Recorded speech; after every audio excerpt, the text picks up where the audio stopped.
أعوذ بالله من الشيطان الرجيم. بسم الله الرحمن الرحيم. السلام عليكم ورحمة الله وبركاته. الحمد لله. الحمد لله نحمده ونستعينه ونستغفره ونؤمن به ونتوكل عليه ونعوذ بالله من شرور أنفسنا ومن سيئات أعمالنا. من يهده الله فلا مضل له ومن يضلله فلا هادي له. ونشهد أن سيدنا وسندنا وحبيبنا ومولانا محمدا عبده ورسوله الذي أرسله بالحق بشيرا ونذيرا وداعيا إلى الله بإذنه وسراجا منيرا. فقد قال الله تعالى في كلامه المجيد وفرقانه الحميد. أما بعد فأعوذ بالله من الشيطان الرجيم. بسم الله الرحمن الرحيم. إن الله وملائكته يصلون على النبي يا أيها الذين آمنوا صلوا عليه وسلموا تسليما. صلى الله على محمد صلى الله عليه وسلم. রাতের আধার কেটে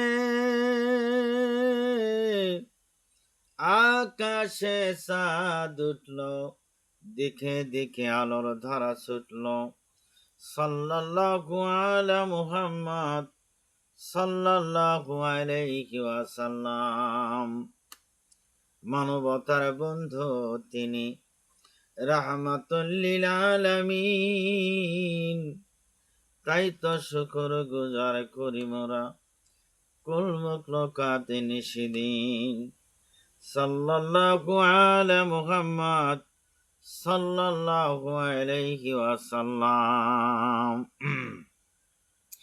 এই সুন্দর ফুল, এই সুন্দর ফল, আর মিঠা নদীর পানি, খোদা তোমার মেঘের বাণী। খোদা তোমার মেঘের বাণী। এই সুন্দর ফুল, এই সুন্দর ফল, মিঠা নদীর পানি, খোদা তোমার মেঘের বাণী। খোদা তোমার মেঘের বাণী। এই শস্য শ্যামল ফসল ভরা মাঠের ডালি খানি, খোদা তোমার মেঘের বাণী। তুমি কতই দিলে রতন, ভাই বেরাদার পুত্র স্বজন, খোদা পেলে অন্ন জগাও, মানি চাই না মানি, খোদা তোমার মেঘের বাণী। খোদা তোমার মেঘের বাণী। খোদা তোমার হুকুম তরব করি, আমি পুতি পাই।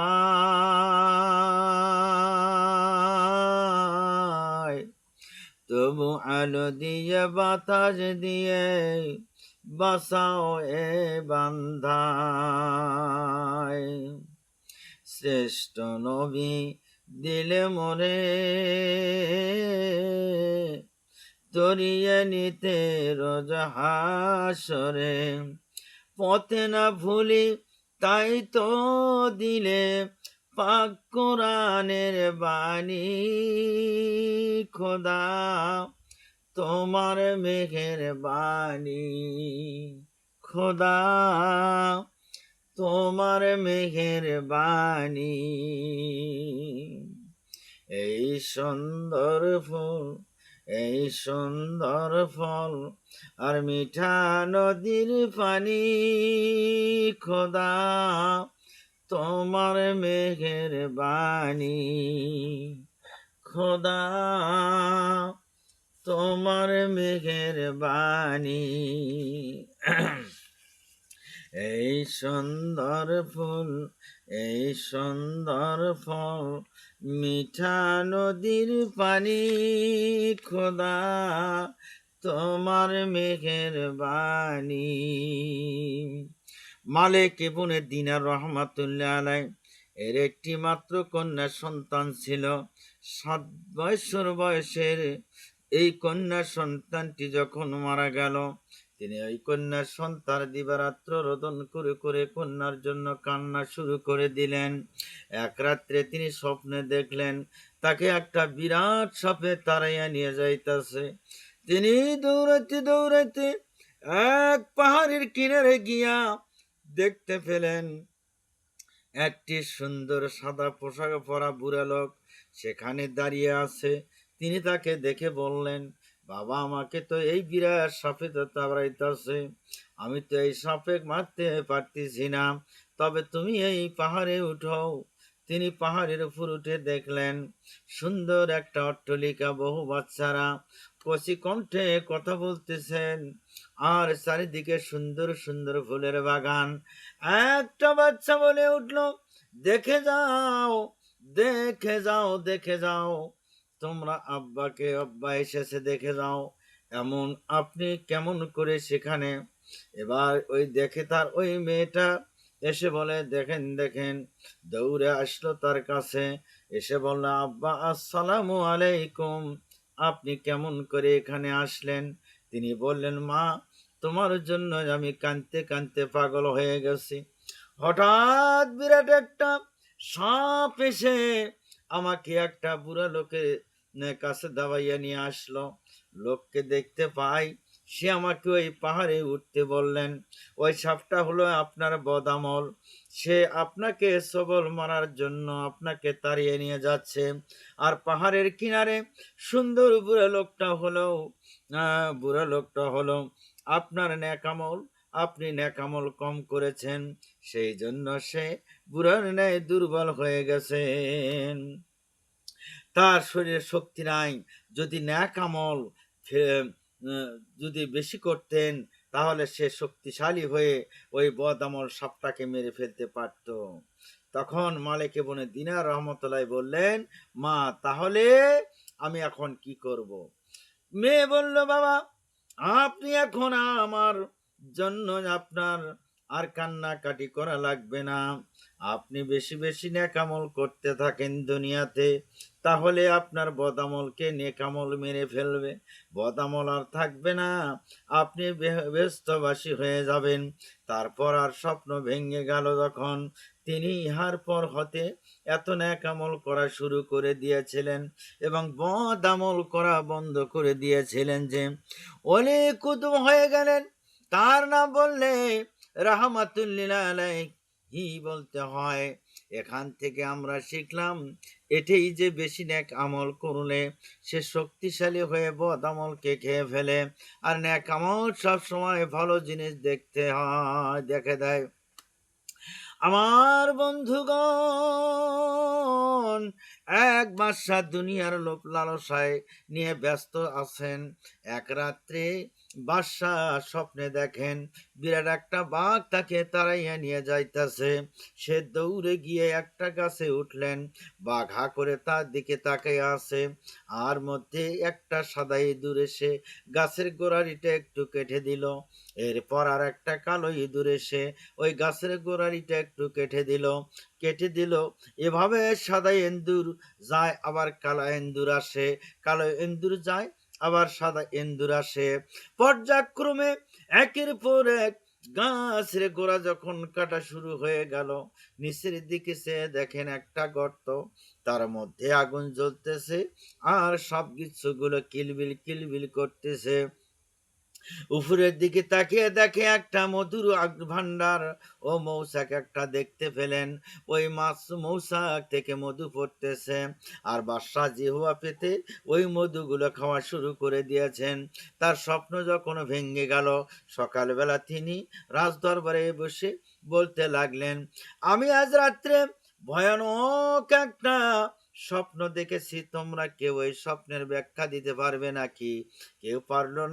কেউ পারল না। ওই মজলিসের কোনায় ছিল একটা অলি। তিনি বললেন, জাহাপনা, আমি আপনার স্বপ্নের ব্যাখ্যা দিচ্ছি। ওই যে বাঘটা, তা হলো আপনার মৌত, আর ওই যে গাছটা হলো আপনার হায়াত। আর আপনি মৌতির ভয়ে হায়াতের এ গাছে উঠেছিলেন। আর সাদা ইঁদুর হলো দিন, আর কালো ইঁদুর হলো রাত্র। দিন আর রাত্র কালো ইঁদুর আর সাদা ইঁদুর কতটুকু হায়াত কেটে যায়, প্রত্যেক দিন আপনার হায়াত কেটে কেটে দেয়। এবার রাত্রে একটু হায়াত কাটে, এভাবে কাটা শেষ হয়ে গেলে ওই মৌত আপনাকে ধরবে। আর ওই যে গর্তের ভিতরে আগুনের সব কিছু দেখতে পাচ্ছেন, ও হলো আপনার কবরের আযাব। আর উপরে যে মৌচাক দেখলেন, আর আপনি এত বিপদ দেখেও মধু খাচ্ছিলেন, তা হলো আপনার দুনিয়ার লোভ লালসা। ইয়া শুনে বাদশাহ চমকে উঠলেন, আর দুনিয়ার লোভ লালসা ছেড়ে দিয়ে আখিরাতের কাজ শুরু করে দিলেন। এই ঘটনা শুধু ওই বাদশার জন্য নয়, সারা জাহানের মানুষের জন্য একটা শিক্ষণীয় একটা ঘটনা। আমার বন্ধুগণ, জুনায়েদ বুগদাদি রহমতুল্লাহ আলাইহি, হযরত জুনায়েদ বুগদাদি রহমতুল্লাহ আলাইহি এর সাথে জৈনিক একজন ইহুদির ভালোবাসা ছিল। একদিন ইহুদি তার নিকট এসে কিছুক্ষণের মধ্যে যাওয়ার জন্য ব্যস্ত হয়ে পড়ল। তিনি বললেন, কোথায় যাচ্ছ? ইহুদি বলল, আজ আমাদের একটা সমাবেশ আছে, সব ইহুদি সেখানে উপস্থিত হবে, আমিও সেখানে যাব। জুনায়েদ বুগদাদি রহমাতুল্লাহ আলাইহি বললেন, আমাকেও তোমার সাথে নিয়ে চলো, আমিও আপনার ওইখানে যাব। ইহুদি বলল, আপনি সেখানে যাইতে পারবেন না, সেখানে কোনো মুসলমানকে দেখলেই হত্যা করে ফেলবে। তিনি বললেন, আমি তোমাদের বীজ ধরে যাব। জুনায়েদ রহমতুল্লাহ আলাইহি তার সাথে সেখানে গিয়ে উপস্থিত হলো। একটা উচ্চ আসনে তৈরি করা হয়েছে। কিছুক্ষণ পর একজন বৃদ্ধকে সেই আসনে এনে বসানো হলো। ওই বৃদ্ধা প্রতি বছর এখানে বসে জনতাকে একটা মাত্র উপদেশ দিয়ে চলে যায়। তাহারা সবাই সেই উপদেশ পালন করত, কিন্তু এইবার সে চুপ করে বসে রইল। ভক্তরা সবাই বলে উঠল, আপনি আজ কিছুই বলতেছেন না কেন? আমরা যে আপনার বাণী শুনবার জন্য, আপনার কথা শুনবার জন্য অধীর হয়ে আছি। বৃদ্ধা বলল, এই মজলিসে একজন মুসলমান প্রবেশ করেছে, একজন মুসলমান আছে, তাই আমি কোনো কথা বলতে পারছি না। ইহুদিগণ বলে উঠল, কে সেই মুসলমান? আমরা তাকে হত্যা করে ফেলব। বৃদ্ধা বলল, না না, খবরদার খবরদার, তাকে হত্যা করবা না। সেই ব্যক্তি, তাকে আমার নিকটে নিয়ে আসো। জুনায়েদ বুগদাদি রাহমাতুল্লাহ আলাইকে তখন বৃদ্ধার কাছে নিয়ে আসা হলো। বৃদ্ধা এবার প্রশ্ন করল, আপনি কেন এখানে এসেছেন? তিনি বললেন, তামাশা দেখার জন্য এসেছি। বৃদ্ধা বলল, আপনি যখন এসেছেন তামাশা দেখার জন্য, এখন আমার কয়েকটা প্রশ্নের উত্তর দেন। তিনি বললেন, আমি যদি তোমার প্রশ্নের উত্তর দিতে পারি, তাহলে তুমি ইসলাম ধর্ম গ্রহণ করবে কিনা? বৃদ্ধা বলল, হ্যাঁ, আমি ওয়াদা দিলাম, আপনার প্রশ্নের উত্তর দিতে পারলে, আমার প্রশ্নের উত্তর যদি দিতে পারো, তাহলে আমি ইসলাম ধর্ম গ্রহণ করব।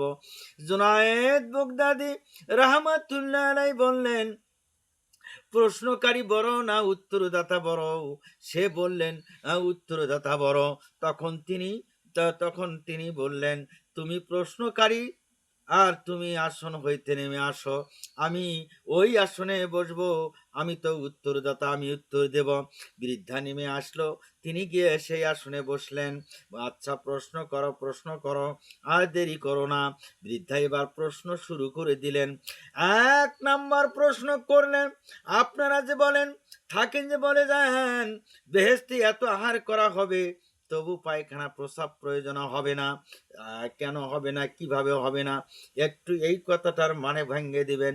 2 নম্বর প্রশ্ন হলো, বেহেশতে এমন একটা বৃক্ষ থাকবে যার শাখা প্রশাখা বেহেশতের প্রত্যেকটা ঘরের উপরে বিস্তার লাভ করবে, এটা কেমন করে হয় তা একটা ভাঙিয়ে দিবেন।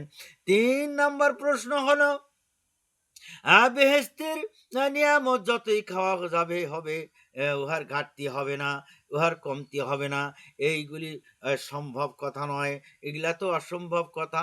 জুনায়েদ বাগদাদী রহমতুল্লাহ আলাইকে এই সমস্ত প্রশ্ন করা হলো।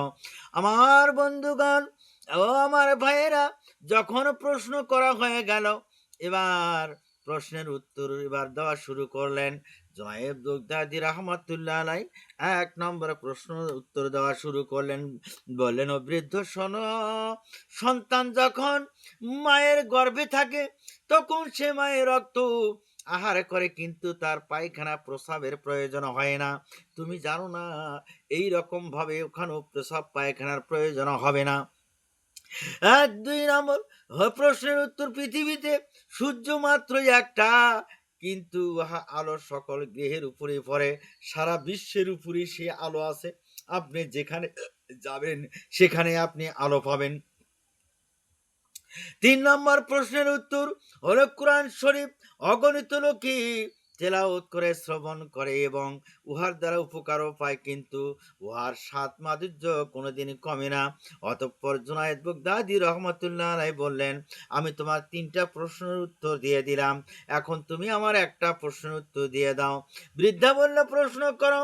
জুনায়েদ বাগদাদী রহমতুল্লাহ আলাইহি এবারে বলতে লাগলেন, বেহেশতের দরজার উপরে কি লেখা রয়েছে? বৃদ্ধা এক কথা শুনে চুপ করে বসে রইল, কোনো উত্তর দেয় না। সব ইহুদিগণ বলে উঠল, আপনি আমাদের ধর্মীয় নেতা, আপনার 3টা প্রশ্নের উত্তর তিনি দিয়ে দিয়েছেন, আর মাত্র একটা প্রশ্ন সে নেতি করেছে, সে একটা প্রশ্নের উত্তর আপনি কেন দিচ্ছেন না? বৃদ্ধা বলো, আমি যেই উত্তর দিব তোমরা যদিও মেনে নেওয়ার অঙ্গীকার করো, তবে আমি তাহলে তার উত্তর দিয়ে দেব। তাহারা সকলে অঙ্গীকার করলো, আমরা অবশ্যই মেনে নেব। বৃদ্ধা বলল, বেহেশতের দরজার উপরে লেখা রয়েছে, লা ইলাহা ইল্লাল্লাহু মুহাম্মাদুর রাসূলুল্লাহ। এই কথা শুনে সব ইহুদি কালেমা পাঠ করে মুসলমান হয়ে গেল। সুবহানাল্লাহ। ইসলামের শিশুতল ছায়ার আশ্রয় গ্রহণ করলো তারা। সুবহানাল্লাহ। আমার বন্ধুগণ ও আমার ভাইরা, বিসমিল্লাহির রহমানির রহিম। আল্লাহ পাক অতিশয় দয়ালু। আর রহমানু আল্লামাল কোরআন, তিনি আপন হাবিবকে কোরআন পাক শিক্ষা দিয়েছেন। আল্লাহ পাক বলেন কোরআনে কারিমে, খালাকাল ইনসান, আমি মানুষ সৃষ্টি করেছি, ফালিয়ানজুরিল ইনসানু মিম্মা খুলিক, তোমার নিজের দিকে তাকাও, কিভাবে মানুষ সৃষ্টি করা হয়েছে। একবার তোমার শরীরের দিকে তাকিয়ে দেখো, এই যে মাথাটার ভিতরে ব্রেন, বিজ্ঞানীরা বলেছেন ইয়াতে 1000 অনুভূতি কোষ রয়েছে মাথার ভিতরে, এর মধ্যে আছে আবার সূক্ষ্ম সূক্ষ্ম নাড়া সুতা, সমগ্র শরীরের ভিতরে তা ছড়িয়ে দেওয়া আছে। ওই সূক্ষ্ম সুতার মাধ্যমে ঘন্টায় 70 মাইল বেগে শরীরের প্রত্যেকটা অঙ্গ প্রত্যঙ্গের খবর মস্তিষ্কের মধ্যে চলে যায়। আপনার পায়ে যদি একটা কাটা ফোটে, শরীরে যদি ব্যথা লাগে, ঘন্টায় 70 মাইল বেগে সূক্ষ্ম সূক্ষ্ম যে তারগুলো আল্লাহ পাক দিয়েছেন, ওই তারের মাধ্যমে আপনার মস্তিষ্কে চলে যায়, পরে তড়িৎ গতিতে সিদ্ধান্ত হয় কাটা তুলতে হবে। অথবা একটা সাপ দেখেছেন, সাপ প্রথমে চোখ দিয়ে দেখলেন, এই চোখের ভিতরে 130 মিলিয়ন নাইট্রিক সেক্টর আছে। অর্থাৎ বিভিন্ন দৃশ্যকে, ছবিকে ধারণ করার মতো মেশিন আল্লাহ পাক চোখের ভিতরে দিয়েছেন। চোখের ভিতরে আবার অসংখ্য তার লাগানো আছে, ওই তার ব্রেনটের সঙ্গে জুড়ে দেওয়া আছে। চোখ সাপ দেখলো, প্রতি ঘন্টায় 70 মাইল বেগে এই খবর তড়িৎ প্রবাহের মতো মস্তিষ্কের ভিতরে চলে যায়। সুবহানাল্লাহ। মস্তিষ্ক সঙ্গে সঙ্গে ডিসিশন দিচ্ছে দৌড় মার অথবা লাঠি হাতে নাও। এই অনুভূতি শক্তি যদি আল্লাহ পাক না দিতেন, মানুষের শরীর পায়ের মধ্যে পাথর ঢুকে গেলেও আমরা টের পাইতাম না। আল্লাহ পাক এই ব্যবস্থা আমাদেরকে করে দিয়েছেন। মাথার ভিতরে এতগুলি সেল, প্রত্যেক সেলের আলাদা আলাদা কাজ। সুখ দুঃখ, ভালোবাসা, মহব্বত, আনন্দ, স্বাদ ইত্যাদি জিনিসের অনুভূতি মস্তিষ্কের ভিতর থেকে হয়, এখানে সেগুলি রেখে দেওয়া আছে। তারপর রয়েছে এই মাথার ভিতরে স্মৃতিশক্তি। এই যে টেপ রেকর্ডে ওয়াজ বা গান উঠান, ওই আওয়াজের উপরে যদি আর একটা কথা উঠান, তাহলে প্রথম কথা থাকবে না। থাকবে না, নষ্ট হয়ে যাবে। কিন্তু আল্লাহ রাব্বুল আলামিন আপনার আমার মাথার ভিতরে এমন এক ফিতা দিয়েছেন, সেই ফিতার ভিতরে হাজার হাজার লক্ষ লক্ষ কোটি কোটি কথাগুলি ধরবে। আপনি মুখস্থ করতে পারবেন, আগে যা মুখস্থ করেছেন পরে মুখস্থ করলে আগেরটা মুছে যাবে না। সুবহানাল্লাহ। চিন্তা করলে মাথা নত হয়ে যাবে আল্লাহ পাকের দরবারে। দেখুন, মানুষ কত কথা বলে, কত বই পড়ে, মানুষের মাথায় যত কথা আছে সব যদি লিপিবদ্ধ করা হয়, একটা লাইব্রেরিতে ধরবে না। আপনার মাথাটা হচ্ছে বিশ্বজোড়া লাইব্রেরি। সুবহানাল্লাহ। আপনার মাথায় যা আছে, আপনার কোনো বিল্ডিং এ এটা ধরবে না, কোনো গ্রামে ধরবে না। এত জিনিস আপনার আমার মাথার ভিতরে রয়েছে, ঠিক কিনা বলেন? আর আল্লাহ পাক দুইটা চোখ আমাদেরকে দিয়েছেন। আল্লাহ পাক কোরআনে কারিমে বলেন, সূরা আল বালাদ আয়াত নম্বর 8-9, আলাম নাজআল লাহু আইনাইনি ওয়া লিসানাও ওয়া শাফাতাইনি। আমি কি তোমাদেরকে দুইটি চক্ষু, জিহ্বা, দুইটি ঠোঁট দেই নাই? চোখ দিয়ে তোমরা দেখতে পাও, চোখ দিয়ে মাথার ভিতরে অনুভূতি জাগে। দুইটি চোখ আছে বলে এই সুন্দর পৃথিবী তোমরা দেখতে পাও। ছোট্ট দুইটি চোখ না থাকলে পৃথিবী অন্ধকার। মা দেখতে পাবেন না, বাপ দেখতে পাবেন না, সন্তান দেখতে পাবেন না, দুনিয়াটা মিথ্যা হয়ে যাবে, ঠিক কিনা? ছোট্ট চোখ, এত সুন্দর দুইটি ক্যামেরা, এই ক্যামেরা দিয়ে দুনিয়ার সবকিছু ফেস করে দেখা যায়। বলুন তো, এমন একটা বক্স আপনাকে কেউ দুনিয়াতে বানিয়ে দিতে পারবে নাকি? পারবে না। কিন্তু আল্লাহ রাব্বুল আমিন আপনার আমার কপালের নিচে 1 থেকে 1.5 ইঞ্চির ভিতরে এমন দুইটি ফ্রেশ বক্স তৈরি করে দিয়েছেন, যা দিকে তাকাবেন কোটি কোটি মানুষ দেখবেন, পাহাড় দেখবেন, চন্দ্র দেখবেন, সূর্য দেখবেন, তারকা দেখবেন। এত কিছু দেখার পরেও চোখের ভিতরে আর খানিকটা জায়গা ফাঁকা করে দিয়েছেন। কি বিরাট নিয়ামত এই চোখ আল্লাহ পাক আমাদেরকে দান করেছেন।